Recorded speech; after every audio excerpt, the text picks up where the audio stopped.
Bonjour Gildas. Bonjour Bertrand. Vous avez décidé de mettre une couche de social dans la réalité virtuelle, c'est un petit peu l'objet de Virtuose.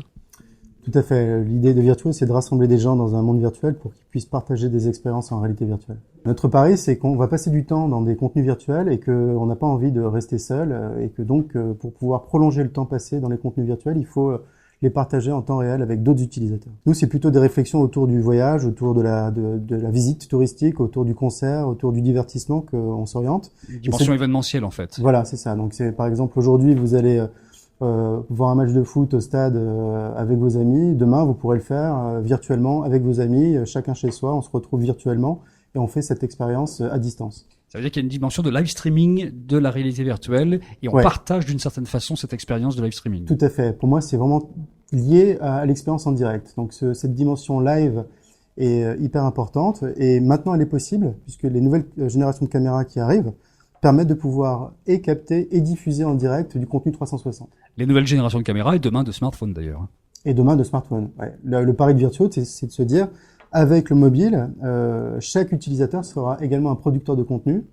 Et comme aujourd'hui, on est un producteur de contenu vidéo ou photo et on partage sur YouTube, demain, on sera un producteur de contenu vidéo 360 et on partagera sur Virtuose. Ceux qui aujourd'hui créent de la vidéo et qui se partagent sur les réseaux, demain auront la même exigence de qualité et d'expérience utilisateur pour le contenu 360.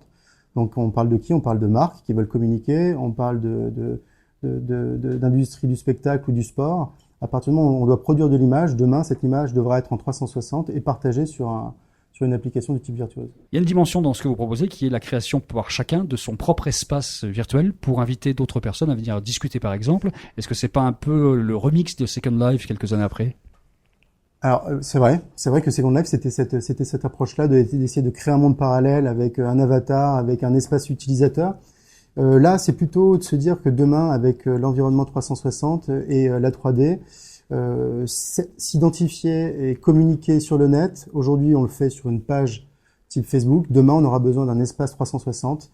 Et donc, on voudra se l'approprier, le customiser, et c'est la solution que propose Virtuose. Pour nous, l'objectif, c'est de se développer sur la notion d'interactivité. Donc, l'interactivité, elle est fondamentale. C'est ce qui va rendre encore plus pertinent pour l'utilisateur d'aller dans le virtuel. C'est d'être plongé dans le contenu, mais aussi d'agir dans le contenu.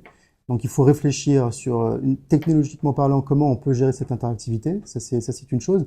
Mais aussi dans la façon de raconter une histoire, dans le storytelling.